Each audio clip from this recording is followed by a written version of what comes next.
मेरे प्यारे विद्यार्थी, आपका बहुत स्वागत अभिनंदन आपके चहते channel career plus Bihar sir के साथ। आप सबको प्रणाम, नमस्कार, जय हिंद। आप सभी लोग दोनों हाथ जोड़कर अपनी मां के चरणों में प्रणाम करेंगे।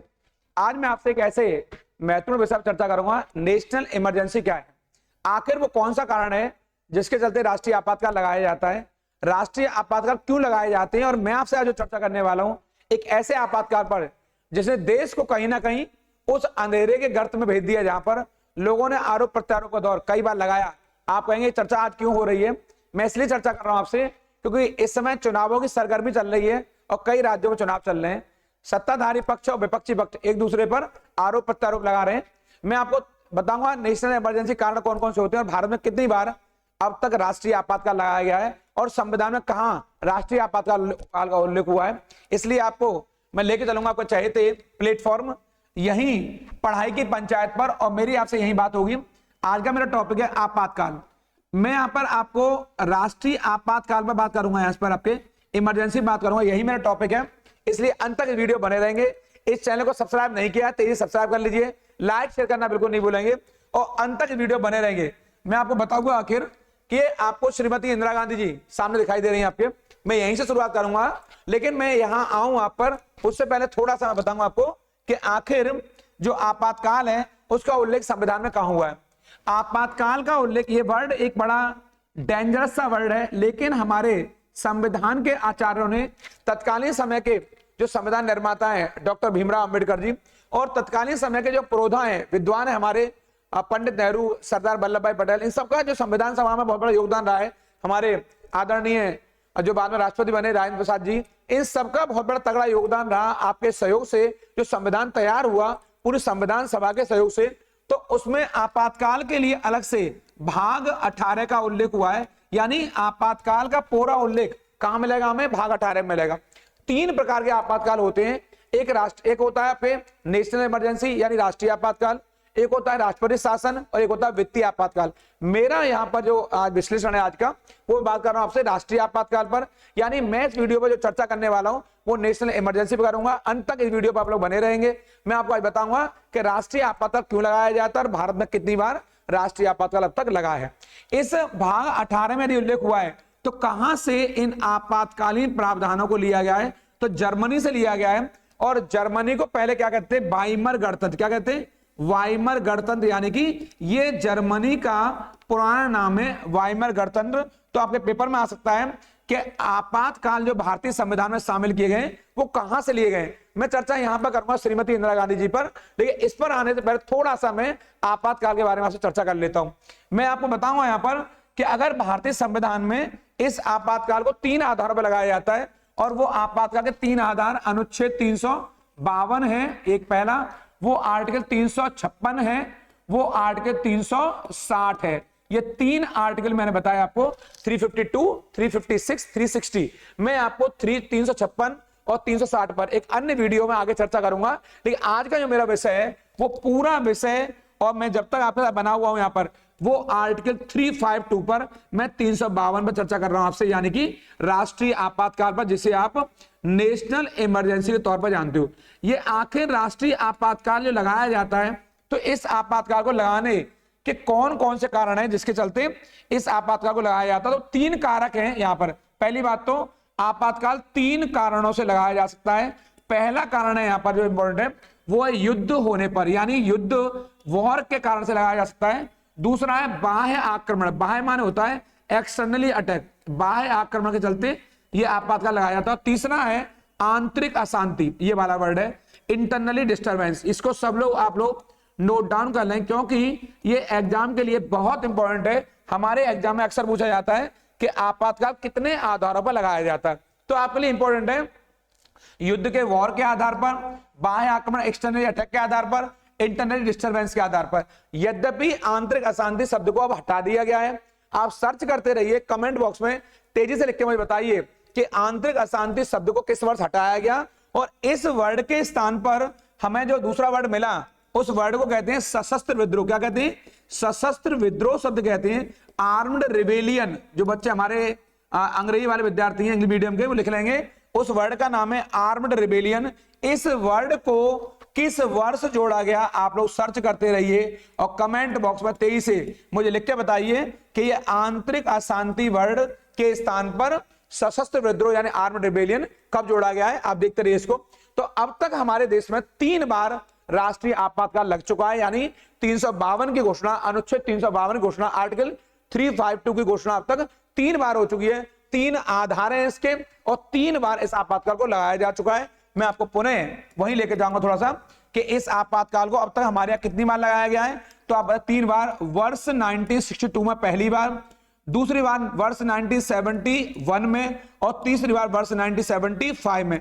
ये 3 बार हमारे यहाँ आपातकाल लगा है। जो पहली बार जो आपातकाल दिखाई दे रहा है आपको ये वाला, ये चीन के आक्रमण के चलते हमारे यहाँ लगा है। दूसरी बार पाकिस्तान ने भारत पर आक्रमण किया तब लगाया गया है। और तीसरी बार जो लगा है, जो मेरा आज का विश्लेषण है, जो मैं आपसे चर्चा कर रहा हूं नेशनल इमरजेंसी पर, वो मेरा विश्लेषण इसी पर आधारित है, यानी वर्ष 1975 के आपातकाल पर। मैं बताऊंगा आपको कि आखिर ये वर्ष 1975 का जो आपातकाल लगा है, क्या ऐसा हो चला, वो कौन से कारक थे जिसके चलते देश ने उस आपातकाल को देखा और पूरे देश को झकझोर दिया। क्या ऐसा घटनाक्रम रहा कि उस घटनाक्रम ने पूरे भारत को कहीं ना कहीं लोगों ने कहा अंधकार में डाल दिया। तो मैं आपको थोड़ा सा एक घटनाक्रम में ले जाऊंगा। उस समय के दिग्गज पत्रकार, बहुत भारत के माननीय पत्रकार, बहुत बड़ी हस्ती रहे, उनका आपका नाम है कुलदीप नैयर। आपने नाम सुना होगा इनका, कुलदीप नैयर जी, बहुत बड़े पत्रकार रहे। कुलदीप नैयर की एक बहुत फेमस किताब आई यहां पर, इमरजेंसी, ये वाला इनसाइड स्टोरी, ये वाली किताब है इनसाइड स्टोरी ऑफ इमरजेंसी। इस किताब को आप सब लोग नोट डाउन कर लें, क्योंकि ये वो किताब है जो आपके एग्जाम में बार बार पूछी जाती है। इनसाइड स्टोरी ऑफ इमरजेंसी, ये वाला इमरजेंसी ये किताब है, इसको आप लोग नोट डाउन कर लेंगे। ये वही किताब है जिसको कुलदीप नैयर जी ने लिखा और आपने बताया कि इस घटना के इस पुस्तक में बताया इनसाइड स्टोरी, यानी इमरजेंसी लगने के पीछे की जो इनसाइड स्टोरी है, आखिर वो क्या वही कारण है कि विरोधियों को सबक सिखाने के लिए आखिर श्रीमती जी ने, इंदिरा गांधी ने इसका प्रयोग किया। तो इंदिरा गांधी ने इसके पीछे खाली यही घटनाक्रम नहीं था, एक बड़ा घटनाक्रम जो छिपा हुआ है। मैंने पहले कहा मैं आपको इस वीडियो में एक ऐसा घटनाक्रम बताऊंगा जो आपने शायद अभी तक नहीं सुना होगा। ये वही वीडियो है जो आपको राष्ट्रीय आपातकाल के आपके विश्लेषण को बहुत बहुत अच्छा कर देगा। और यही मैं बताऊंगा आपको ये घटनाक्रम, ये डेट बताएं, इन्होंने पुस्तक में लिखा है, वो डेट है आपके 12 जून, यहां की डेट है आपके 12 जून 1975 का वो निर्णय, यानी जिसने पूरे भारत की तस्वीर को बदल दिया। उस निर्णय ने, ये निर्णय उस समय आया इलाहाबाद हाईकोर्ट के तत्कालीन जज, इलाहाबाद हाईकोर्ट के, आज तो हम प्रयागराज कहते हैं, इलाहाबाद हाईकोर्ट के तत्कालीन जज थे, जो बहुत बड़ा एक निर्णय सुनाया। और जज साहब का नाम है जगमोहन, ये नाम लिखेंगे, जज साहब का नाम है जगमोहन लाल सिन्हा। इन्होंने वो निर्णय सुनाया, सिन्हा जी ने, और इन्होंने निर्णय सुनाया, वो किसकी याचिका लग रही थी, उस समय इंदिरा गांधी के ध्रुव विरोधी नेता, बहुत बड़े विरोधी नेता थे, उन्होंने एक इलाहाबाद हाईकोर्ट में याचिका लगाई थी और उनका नाम है जगमोहन, उनका नाम है आपके यहां पर, यहां थोड़ा सा सही कर लेंगे, उनका नाम है राजनारायण।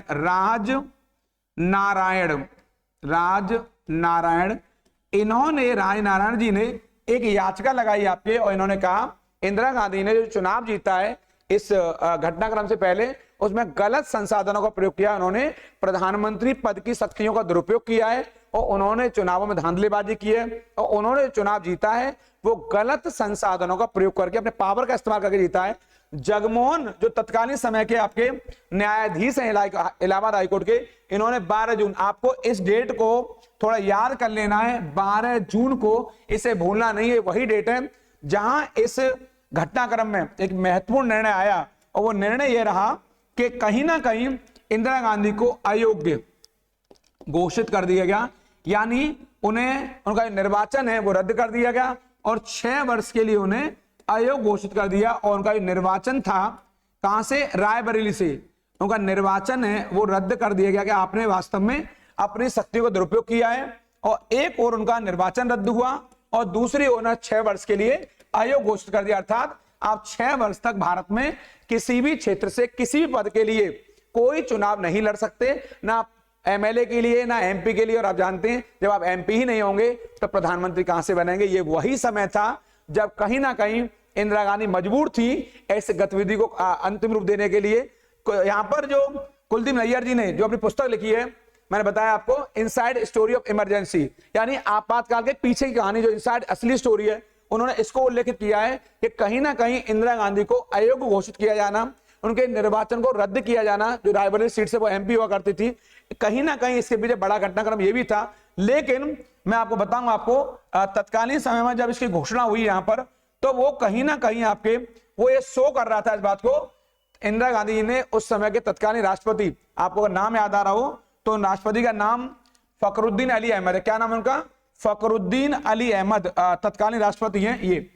फखरुद्दीन, यहां फखरुद्दीन अली अहमद, ये तत्कालीन समय के राष्ट्रपति हैं। और इन्होंने यहां पर रात को, यहां अर्धरात्रि को, यहां 11:45 पर, ये बड़ी घटना है आपके लिए, 45 मिनट पर यहां अनुच्छेद 352 का प्रयोग किया, अर्थात देश में राष्ट्रीय आपातकाल की घोषणा कर दी।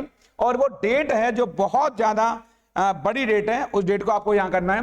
वो डेट है 25 जून, यहां पर 1975, ये वाला, ये हमारा जो आपातकाल लगा है आपके। तो मैं आपको पुनः बताऊंगा, आपको दिखाई भी दे रहा होगा, ये प्रधानमंत्री तत्कालीन समय की इंदिरा गांधी दिखाई दे रही है आपको इस फोटो में यहां पर, और एक माइक पर संबोधन कर रही है।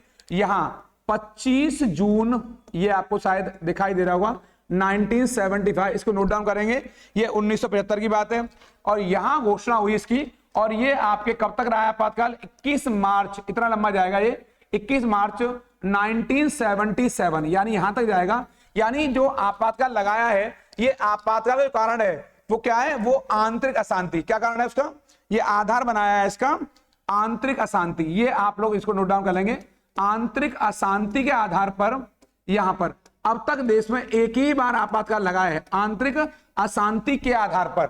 यानी करीब ये 21 महीने, 21 माह ये आपातकाल है। कितने माह रहेगा? 21 माह तक ये आपातकाल चलेगा।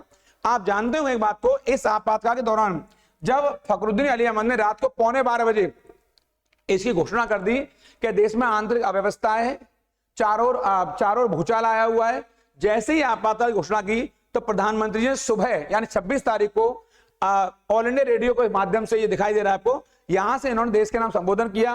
का राष्ट्रपति जी ने आपातकाल की घोषणा की है। देशवासी, मेरे भाइयों बहनों, देशवासियों डरने की आवश्यकता नहीं है। कोई ऐसे अकारण तरीके से आप घबराएं नहीं, क्योंकि ये आपातकाल जो लगाया गया है वो किन्हीं परिस्थितियों बस लगाया गया है, क्योंकि देश में अव्यवस्था और आंतरिक अशांति का माहौल है। मैं थोड़ा सा आपको लेकर जाऊंगा, ये घोषणा जैसे हुई तो किस तरीके से यहां आपको दिखाई दे रहा है। श्रीमती इंदिरा गांधी ने जैसे ही देश के नाम संबोधन किया आपके, और संबोधन करने के बाद तमाम ये राष्ट्रीय आपात स्थिति घोषित, सभी विपक्षी नेता बंदी, तो ये नेता जो बंदी बनाए गए उनमें बड़ा नाम आपके अटल बिहारी वाजपेयी, एक बड़ा नाम है अटल बिहारी वाजपेयी जी का। इसके अलावा जो और बड़े नेता हैं वो उस समय के अडवाणी, लाल कृष्ण अडवाणी बड़े नेता है उस समय के। इसके अलावा जो आपके अशोक मेहता हैं, ये एक बड़े नेता है उस समय के आपके, इनका नाम आएगा। इसके अलावा जो मोरारजी देसाई है, क्या नाम है? मोरारजी देसाई, ये बड़े नेता है उस समय के। इन सबको जेल में चंद्रशेखर हैं, बड़े नेता हैं आपके इस समय के। कुछ उस समय छोटे छोटे नेता उभर रहे थे, जिन नेताओं में मुलायम सिंह यादव का नाम भी आता है। ये उस समय के छोटे और उस समय के युवा नेता हुआ करते थे आपके। मुलायम सिंह यादव बाद में देश के रक्षा मंत्री भी बने और यूपी जैसे सूबे का आपने नेतृत्व किया, बहुत तगड़े कद्दावर नेता बने, आपको धरती पुत्र तक कहा गया है आपके।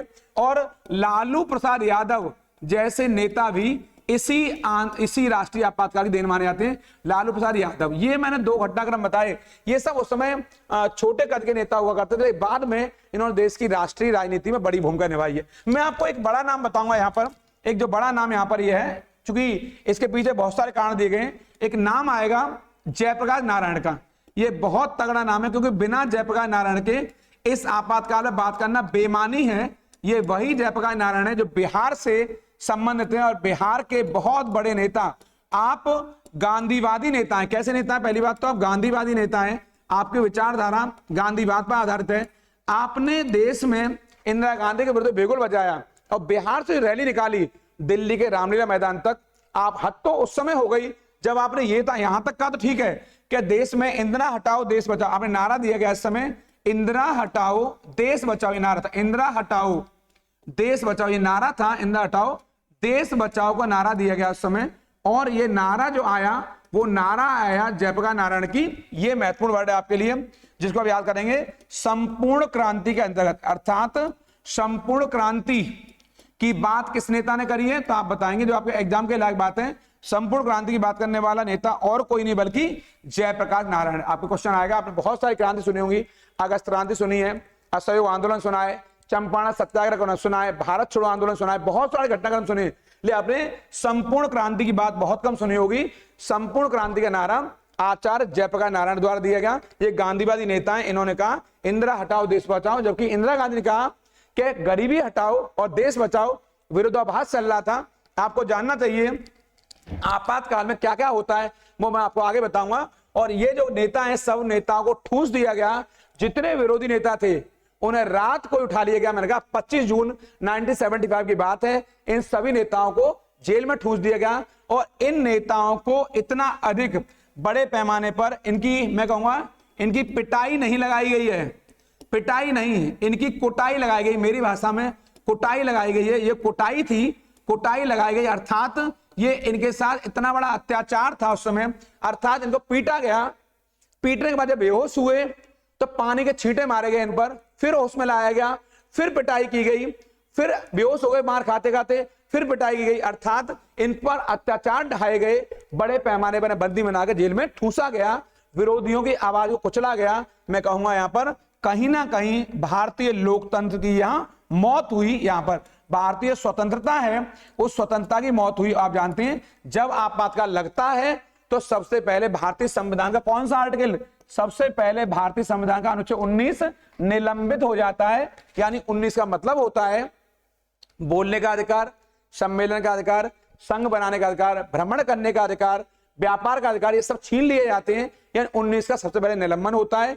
ये वही दौर था जो आंतरिक अशांति के आधार पर हमारे यहाँ लगाया गया है। इसलिए मैं बताऊंगा मैं आपसे, इसको आप याद कर लेंगे यहाँ से। और दूसरा जो घटनाक्रम यहाँ पर है वो है कैसे इन नेताओं को बड़े पैमाने पर ठूसा गया है, कैसे जेल में भरा गया है। ये वही दौर था जो आपको दिखाई दे रहा है। एक मैं आपको यहाँ पर पिक के माध्यम से बता रहा हूं कैसे आपातकाल में लोगों को, और मैं बताया ये आधार क्या था, आंतरिक अशांति का, पुनः मैंने पीछे लिखा है, ये आंतरिक अशांति का समय था। और इसी दौर में जो घटनाक्रम हुआ वो ये हुआ कि कहीं ना कहीं रेडियो पर, रेडियो प्रसारण पर जो रोक लगाई गई, फिल्मों पर रोक लगाई गई बड़े पैमाने पर, गीत संगीत पर रोक लगाई गई। आपके गीत संगीत पर केवल वही चीजों का प्रसारण हुआ, कला पर पूरी तरह से प्रतिबंध लगा दिया गया। अभिव्यक्ति की स्वतंत्रता, अभिव्यक्ति की यानी बोलने की जो स्वतंत्रता है वो पूरी तरह बाधित कर दी गई आपके। यानी अब केवल रेडियो प्रसारण हो रहा था तो सरकारी प्रसारण पहले चेक किया जाता था कि कहीं सरकार के विरोध में तो कोई बातें नहीं प्रस्तुत की जा रही हैं। गीत संगीत में कोई ऐसी झलक तो नहीं दिखाई दे रही है जिससे राष्ट्र विरोधी भावना, सरकार विरोधी भावना निहित हो। अगर ऐसा हो रहा था तो उन प्रसारणों पर रोक लगा दी गई। ये बहुत महत्वपूर्ण बात थी यहाँ पर। ये वर्ष 1975 की बात है जब देश में आपातकाल लगाया गया। 21 महीने ये आपातकाल रहा है। मैं आपको एक अन्य पिक के माध्यम से बताऊंगा यहाँ पर कि एक बड़ा नाम ये दिखाई दे रहा है, जॉर्ज फर्नांडीज। इनके बिना ये थोड़ी कहानी अधूरी है। ये वही जॉर्ज फर्नांडीज हैं, बड़े नेता, समता पार्टी के नेता रहे, बाद में बीजेपी के एनडीए में सहयोगी दल के तौर पर शामिल हुए और उस समय रक्षा मंत्री भी बने। लेकिन यहाँ पर इनको बेड़ियों में जकड़ा गया है और बेड़ियों में जकड़ करके जेल में ठूंस दिया गया। इन पर कई सारे केस लगाए गए, कुछ आरोप सिद्ध भी हुए, कुछ सिद्ध नहीं हुए, आपको जेल में डाला गया। आपको बेड़ियों में जकड़ करके ये वही तस्वीरें दिखाई दे रही है, बेड़ियों में ये तस्वीर दिखाई दे रही है आपको, क्योंकि कई बार अखबारों ने इन बेड़ियों को दिखाया नहीं है, कुछ नहीं दिखाया है। ये बेड़ियां दिखाई दे रही हैं और श्रीमती इंदिरा गांधी जी जिन्होंने कहा ये आपातकाल राष्ट्र हित में, देश हित में, आपने गरीबी उन्मूलन का बड़े पैमाने पर नारा दिया कि गरीबी हटाओ और देश बचाओ। ये दिखाई दे रहा है सीकरजों में कैसे लोगों को यहाँ पर डाल दिया गया जेल के पे। बड़े पैमाने पर लोगों की अभिव्यक्ति की आजादी समाप्त हुई, लोगों की जो स्वतंत्रता है वो छीन ली गई। और इस क्रम में यहां पर दो बड़े मत दिखाई दिए हमें, दो बड़े मत, ये वाले दो बड़े मत दिखाई दिए। एक और इंदिरा समर्थक यानी कांग्रेस समर्थक और दूसरी ओर इंदिरा विरोधी। और ये हमें उस समय तत्कालीन सड़कों पर बड़े पैमाने पर दिखाई दिए। इनकी लड़ाई हमारी लड़ाई, ये वाला बड़ी बात थी। इनकी लड़ाई हमारी लड़ाई, यानी कि देश की प्रधानमंत्री लड़ाई लड़ रही है वो हमारी लड़ाई है। उस समय बड़े पैमाने पर बड़ा वर्ग था जो इनका समर्थन कर रहा था, लेकिन एक बड़ा वर्ग था भ्रष्ट इंदिरा गांधी त्यागपत्र दो, यानी कि यह भी बड़े पैमाने पर दिखाई दे रहा था कि इंदिरा गांधी को सत्ता में रहने का अधिकार नहीं है, क्योंकि इलाहाबाद हाईकोर्ट कह चुका है कि आपका निर्वाचन रद्द किया जाता है और 6 वर्ष के लिए आप अयोग्य हो चुकी हैं। आपने न्यायपालिका के आदेश की नाफरमानी की है, न्यायपालिका को आदेश नहीं माना, लोकतंत्र की इससे हत्या हो रही है। ये विरोधियों ने यहाँ पर इंदिरा गांधी त्यागपत्र दो और इंदिरा हटाओ देश बचाओ के नारों चारों लग रहे थे। इन नारों को दरकिनार करते हुए एक वर्ग था जिन्होंने कहा इनकी लड़ाई हमारी लड़ाई। ऐसे तमाम पोस्टर्स दिल्ली की सड़कों पर, दिल्ली की दीवारों पर, देश के विभिन्न भागों में लगे हुए दिखाई दे रहे थे। ये मैंने एक पिक के माध्यम से आपको दिखाने का प्रयास किया है। ये वर्ष 1975 से लेकर 1977 तक की इमरजेंसी का दौर है। एक अन्य पिक के माध्यम से बताऊंगा मैं आपको, जो देश में इस समय 20 सूत्री कार्यक्रम, जो बड़ी उपलब्धि है, इंदिरा गांधी ने नारा दिया था गरीबी हटाओ, यहां से गरीबी हटाओ, जो बहुत काम की बात है, और देश बचाओ, ये नारा इनका रहा। गरीबी हटाओ देश बचाओ, ये इनका एक बड़ा नारा रहा इस आपातकाल का। यहां पर इसको आप देखेंगे यहां से, और इस नारे को साकार करने के लिए आपने 20 सूत्री कार्यक्रम, कितने सूत्री कार्यक्रम यहां लिखूंगा 20 सूत्री, यहां देख लेंगे ये 20 सूत्री कार्यक्रम है। थोड़ा सा इनको आप लोग याद कर लें, क्योंकि कई बार एग्जाम में इस तरह की बातें हमसे पूछ ली जाती हैं कि वो 20 सूत्री कार्यक्रम कौन से थे जिनसे इंदिरा गांधी उस समय हीरो बनी या बहुत बड़े पैमाने पर छाई भारत में। एक गरीबी पर प्रहार, मैंने पहले कहा है गरीबी हटाओ देश बचाओ। इंदिरा गांधी जी का मानना था कि जब तक देश में गरीबी रहेगी, अशिक्षा रहेगी, गरीबी उन्मूलन, एबोलिशन ऑफ पॉवर्टी, बड़े पैमाने पर गरीबी का समापन नहीं होगा और देश का कल्याण होने वाला नहीं है। यानी गरीबी पर प्रहार किया, गरीबी को हटाना, ये पहला कार्यक्रम है। इसके अलावा वर्षा युक्त कृषि हेतु रणनीति, अर्थात कैसे किसानों के हित के लिए, उनके कल्याण के लिए नई नई नीतियां अपनाई जाए, उनका कल्याण किया जाए। सिंचाई जल यहां पर और बेहतर उनका उपयोग, यानी कि उनके लिए नहरें बनवाना, नलकूप की व्यवस्था करना, बम्बे बनवाना, उनके खेतों तक पानी पहुंचाना, इसका मेन उद्देश्य रहा। बड़ी फसलों के लिए कोई महत्वपूर्ण योजना बनाएगी। भूमि सुधारों के लिए जैसे चकबंदी है, हदबंदी है, ऐसे कार्यक्रमों पर विशेष तौर पर यहां पर ध्यान दिया गया। इसके अलावा ग्रामीण श्रमिकों को, जो हमारे मजदूर वर्ग हैं, यानी हमारे देश की लाठी हैं, जो हमारे हाथ पैर हैं, वो किसान और मजदूर होते हैं। तो एक और किसानों के हितों के लिए काम करने की बात कही गई, तो दूसरी ओर हमारा जो श्रमिक वर्ग है, उस श्रमिकों के हितों के लिए कैसे काम करना है, श्रमिकों के लिए कौन कौन से नीतियां, कौन कौन से कल्याणकारी कार्यक्रम बनाए जाए जिसका भला हो सके।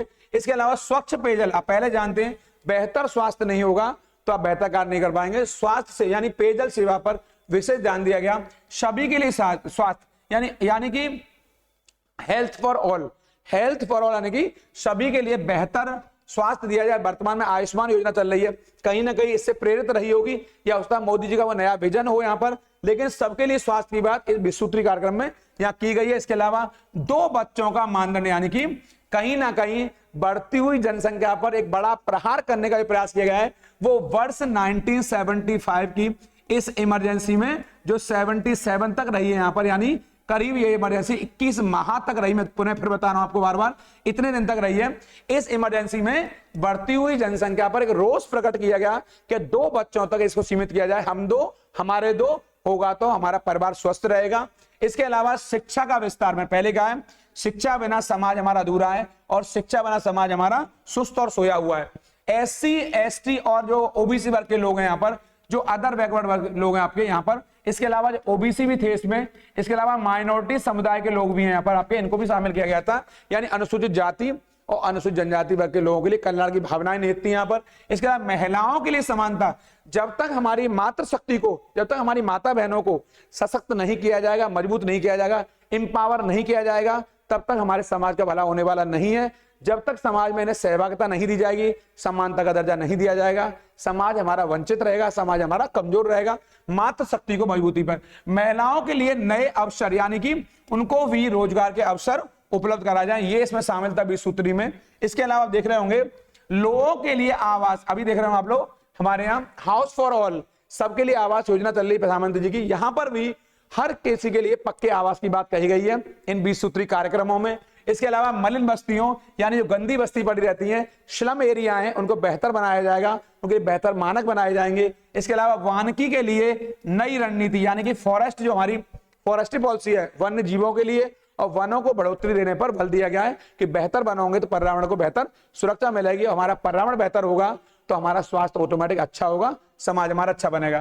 पर्यावरण सुरक्षा यहाँ लिख रहा है आपके, यानी पर्यावरण को सुरक्षित किया जाएगा। कैसे? एनवायरमेंट को सिक्योरिटी देनी है इसमें निहित था। उपभोक्ताओं के लिए जो चिंता यहाँ पर उपभोक्ता वर्ग के लिए यानी वस्तुएं बहुत सस्ती की गई क्योंकि कीमतें बहुत ज्यादा बढ़ रही थी। मैं आपको भी एक बात पर चर्चा करूंगा यहाँ पर। इसके अलावा गांव के लिए ऊर्जा यानी बिजली पर जोर दिया गया। इसके अलावा आपके एक उत्तरदायी शासन यानी कि रेस्पॉन्सिबल जो एडमिनिस्ट्रेशन है, यानी हर वर्ग को कहीं ना कहीं प्रशासन से उम्मीद थी कि वो उनके लिए बेहतर करेंगे और उनके लिए बेहतर देखरेख करेंगे। इसमें प्रशासन की भावना नहीं थी। मैं बताऊंगा थोड़ा सा आपको यहाँ पर एक बात जो बड़े काम की है।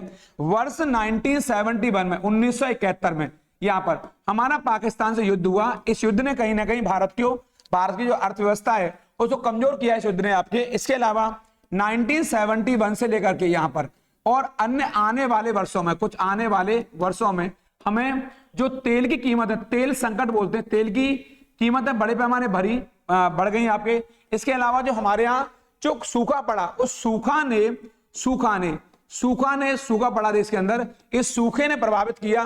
तो कहीं ना कहीं खाद्य संकट भी हमारे सामने पुनः खड़ा हो गया। यहाँ पर खाद्य संकट, इनकी कीमतें बढ़ रही थी आपके मैंने बताया अभी कुलदीप नैय्यर जी की पुस्तक है, यानी कौन सी पुस्तक बताएं, इनसाइड स्टोरी ऑफ इमरजेंसी। उसमें तो ये तो लिखा गया है दिल्ली में जो व्यापारी वर्ग के लोग थे वहां टैग यानी कि एक लिस्ट टांग दी गई कि आपको कोई वस्तु इतने अधिक से मूल्य पर नहीं बेचनी है। अगर कोई उस मूल्य से अधिक वस्तुएं बेचता है तो उसको पनिश किया जाएगा, दंडित किया जाएगा, उसको जेल में भेजा जाएगा। बहुत महत्वपूर्ण था। मैं आपसे बात करूंगा खाद्य संकट था।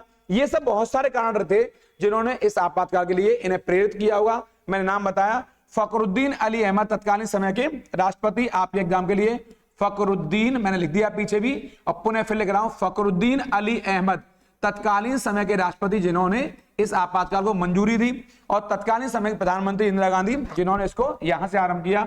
डेट मैंने पहले बताई 25 जून 1975 को यह आपातकाल यहां से हुआ। और ये कब तक रहा है, यहां 21 मार्च तक जाएगा यहां से आपके, और कब तक जाएगा 1977 तक जाएगा यह आपातकाल। इसको याद कर लेंगे। यहां से 21 महीने आपातकाल आए। और एक क्वेश्चन जो मैंने अभी आपसे पूछा, मैं पुनः कहूंगा, इस चैनल को सब्सक्राइब नहीं किया है, सब्सक्राइब कर लीजिए। लाइक शेयर करना बिल्कुल नहीं भूलें, क्योंकि ये वही चैनल है जो आपके लिए बहुत महत्वपूर्ण चर्चा लेकर आया है। ऐसे बहुत सारे नए नए पहलुओं पर मैं चर्चा करता रहूंगा आपसे। मैंने बताया अभी आपको कि कहीं ना कहीं हमारे पास इस क्लास में मैं आपके एसएससी जीडी के लिए एक नया क्रैश कोर्स लेकर आ रहा हूं। मेरी टीम आ रही है जो मैथ, रीजनिंग, हिंदी और जीएस लेकर आ रही है आपके लिए। जीएस में मैं आपके 2 माह चर्चा करूंगा क्रैश कोर्स के रूप में, और पूरा एसएससी जीडी का कोर्स कराऊंगा आपके। मेरी मैथ की टीम रहेगी, रीजनिंग की टीम रहेगी, इस पर चर्चा करते रहेंगे हम लोग आपके। और मैंने अभी क्वेश्चन पूछा था आपसे कि कहां हमारे यहां पर आपातकाल जो आंतरिक अशांति के आधार पर लगा, ये वाला आंतरिक अशांति वर्ड के आधार पर लगा हमारे यहाँ आपातकाल, आंतरिक अशांति के आधार पर लगा। तो इस वर्ड को कब समाप्त कर दिया गया है, ये वर्ड कब समाप्त हुआ है, तो इसका उत्तर आपने कमेंट बॉक्स में लिख के बताया मुझे। और इसको खत्म किया गया है कब, यहाँ 1978 में। यहां पर किससे किया गया है, 1978 में किया गया है 44वें संविधान संशोधन अधिनियम के द्वारा, 44 कॉन्स्टिट्यूशनल अमेंडमेंट एक्ट द्वारा खत्म किया गया है। और उस समय के जो प्रधानमंत्री हैं तत्कालीन समय के, वो मोरारजी देसाई हैं। यानी मोरारजी देसाई, जब मोरारजी देसाई प्रधानमंत्री बने तो मोरारजी देसाई ने इस शब्द के स्थान पर एक नया शब्द गढ़ा, और वो शब्द और कोई नहीं बल्कि कौन सा है, वो शब्द है सशस्त्र विद्रोह। कौन सा है वो, सशस्त्र विद्रोह। जो मैंने आपसे अभी पूछा कि आंतरिक अशांति के स्थान पर सशस्त्र विद्रोह शब्द को आपके अनुच्छेद 352 में कहां जोड़ा गया है, तो आप बताएंगे अनुच्छेद 352 में। यानी इस शब्द की मौत हुई आपके, और सशस्त्र विद्रोह यानी आर्म्ड रिबेलियन शब्द को जोड़ा गया भारतीय संविधान के अनुच्छेद 352 में। यानी मैं कह सकता हूं आपसे कि जो आर्टिकल 352 है वो अभी भी ज्यों का त्यों है। 3 आधार अभी भी हैं वहां पर, 3 आधारों पर ही आपातकाल अभी भी लगाया जाएगा। और वो 3 आधार और कोई नहीं बल्कि युद्ध के आधार पर, कोई हम लोग युद्ध करते हैं, भारत युद्ध करता कि क्षेत्र से, तब आपातकाल लगाया जाएगा। हम पर कोई आक्रमण करता है तब आपातकाल लगाया जाएगा। और अब इस समय आंतरिक अशांति नहीं है, अब इसके स्थान पर सशस्त्र विद्रोह यानी कि आर्म्ड रिबेलियन को शामिल कर दिया गया है। ये मैंने आपको इनसाइड स्टोरी बताई आपातकाल की।